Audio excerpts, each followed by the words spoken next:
Hey you guys, it's Peter. And if you're coming to this video expecting drama phones and flipping fans and all that kind of stuff, you're just not gonna get it today. And this is honest to God about the 15th time I've made this video because something seems to just stop every time I do it. Like, I either find myself getting incredibly emotional or the dogs are barking and running all over the place because the director of the homeowners association is wanting to know why I haven't cleaned my walkway, and so she's out front, or squirrels are running over. And you know, I'm sitting here, I'm trying to make this video, and I'm like, life is going on around me, you know? And I think that that's, for me, I don't know, like, I want the world to stop sometimes. I want the world to stop and just go, okay, can we just sit in this moment for a second? Can we just stop? For, you know, life is going too fast, things are happening too fast for me. So I have 50 things I wanted to say on this video, and I have forgotten 49 of them. I got up this morning and I started my day off like I start my day off any other day, except for that my plan had been to get my stuff done early. My father's oldest brother passed away last week, and I'm going to his funeral tonight about 2 hours away. So I thought, well, I'll get up and I'll get all my stuff done, and then I will head up, you know, north and listen to my audiobook and all this kind of stuff. So I got up this morning and I made a cup of coffee and I sat down and I read my meditation for the day. Every day I start my day with a daily meditation, which is from a book of positive quotations.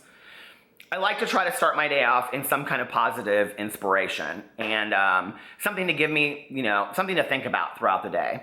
So I did that, and I'm sitting outside, and it's a beautiful Indiana day outside. It's like brightest blue skies, not a cloud in the sky. Orange and red leaves all over the place, perfect autumn day. And the dogs are running around in the backyard, and I'm drinking my cup of coffee, and everything in the world seems to be just perfect, right? Until I finish all of that, and I pick up my phone and I go to Twitter. And, you know, I think in 2017, social media gets a bad rap. I think that social media is today our form of news to some degree. And, you know, back in the day, we read newspapers and we listened to the radio and, you know, we listened to have the news on in the background all the time. And we just, most of us, I don't do that anymore. So for me, I do honestly get the majority of my, you know, news coverage off of the media or off of, you know, the social media, and especially Twitter. So I was on Twitter and it was early. And I started reading through and I started seeing all these comments, prayers for Las Vegas, thoughts and prayers for Las Vegas, thoughts and prayers for the people in Las Vegas, hashtag Las Vegas. And I was like, well, what happened in Las Vegas? And I'm sure my story is no different than anybody else's. My immediate thought was to my husband's cousin, of which they're 2 years apart and they're extremely close. They were raised like brother and sister, and she lives in Las Vegas. And I think when anything like that happens, you think to yourself, well, of course it couldn't be them, you know, like it couldn't be anybody that we love or care about anywhere near us, but it's still horrible, right? Because I do think that we live very much in a world of televised sensationalism, where it seems so far removed from us that we don't seem close to it. So I'm like reading through these, and while I'm reading through these, you know, I noticed that there was like video coverage, and so I'm watching this video coverage, and I'm watching the death toll rise, and the people that were injured rise, and I'm like just overwhelmed. It's just, it's a lot, you know, it's a lot reading it. And my husband texted me, and he said, please check in with Maya. She was working the country music concert last night, and she's very, very scared, even still today.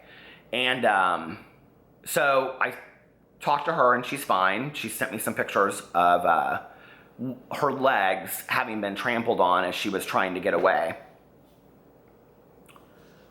And then I started thinking about the other family members of, you know, that the people that didn't make it out of that. And you know, I think the really sad thing was that before I made this video, I thought to myself, like, really, Peter, how do you feel about all this? At 45 years old, with all of the horrible things that have happened in the world since you've been alive that you have been aware of, you know, before, you know, you had any knowledge of things 4 or 5 years old, like, you know, how do you really feel about this? And the really sad thing is, I'm not surprised.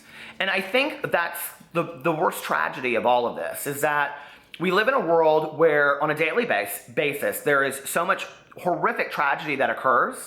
You know, they're saying that this is the worst modern day shooting that's occurred in the United States ever. But there is so much tragedy that occurs on a daily basis around the world, not just in the United States. Most of it that ever goes, that goes unnoticed.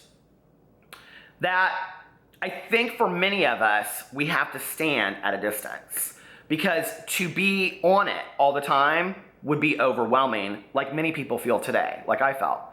And I noticed people were saying, and then it went from the thoughts and prayers to a split. And a lot of people were saying, I'm staying off of social media today. I can't do this, which I totally respect. To other people saying, we don't need your thoughts and prayers. Thoughts and prayers don't do anything. We need change. And it became very political. Well, I like thoughts and prayers. In some of my darkest times, other people's thoughts and prayers helped me, even if not on a spiritual level. And I'm very thankful for that.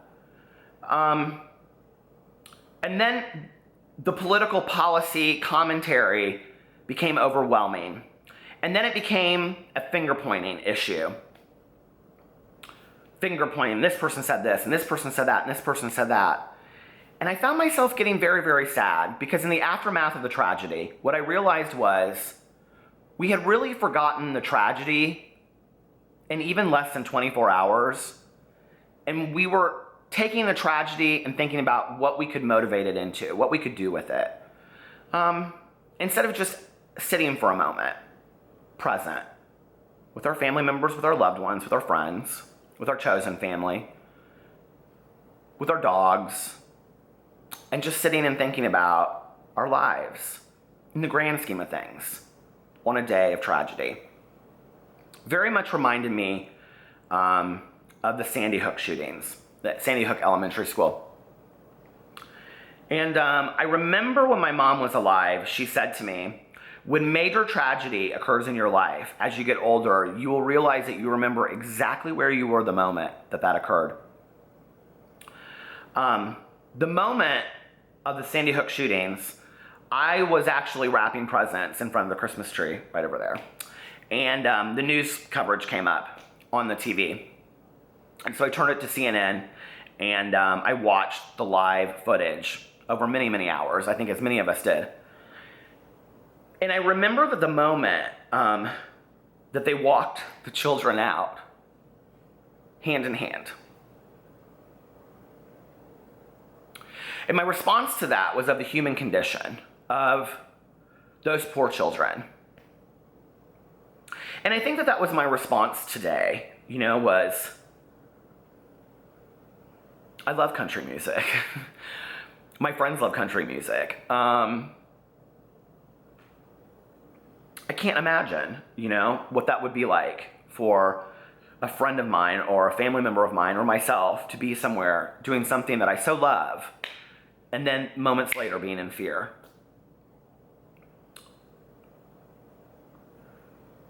I think in the aftermath of tragedy, days, maybe weeks later, it's a time to look back and think, well, what can we do now? What changes can be made in the world that we can do something different about that?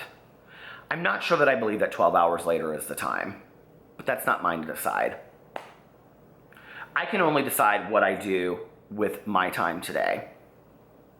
But as I was thinking back on the Sandy Hook shootings today, because I think we live in a time of not what if it happens again, but when will it happen again? And that's the true fear. That's the true fear of the world. Because no matter what we change in the world, okay, we cannot change the fact that these events will occur again at some point, on some level, okay? Because, very much like the Martin Luther King quote, of which I'm going to pull up because I will get out, but I believe in this so deeply, that darkness cannot drive out darkness, only light can do that. And hate cannot drive out hate, only love can do that. But I wonder sometime, as we're questioning laws and policies and mental health issues and, what kind of person could possibly do this thing and what kind of person could possibly do these things, I wonder what happened to us that day in kindergarten. When I think back on that, and I remember thinking that watching the Sandy Hook Elementary, that I think that's what made me so sad, was that I remembered that first grade. I remembered those class days and those classmates. that later would grow up and say words that were hurtful, that would later grow up and give me my first kiss, that would later grow up to give me a hug at a graduation or a high school reunion. But what happened in those kindergarten classrooms, you know? We can't stay that age forever, but it would be wonderful. It would be wonderful if we could, I think, you know? But what happens to that childhood innocence? When one day we're sitting in there and, you know, reality hits and all of a sudden a different world occurs. And I don't know, I just think it's a sad world that we live in. But I also think that it's a happy world that we live in. And I don't want to miss out on any of it. I think this tragedy that occurred today has reminded me that life is very, very short. I say that in almost all of my videos, but I don't want to forget that. I do send my thoughts and my prayers out to those people and their families because that's what I do. And that's how I live. And I will probably give my opinion about policies that need to change down the road. But today, I think, is a day to be with my friends, to be with my family, to be with my dogs, and to be grateful for one more day. I love you guys, and I'll talk to you later.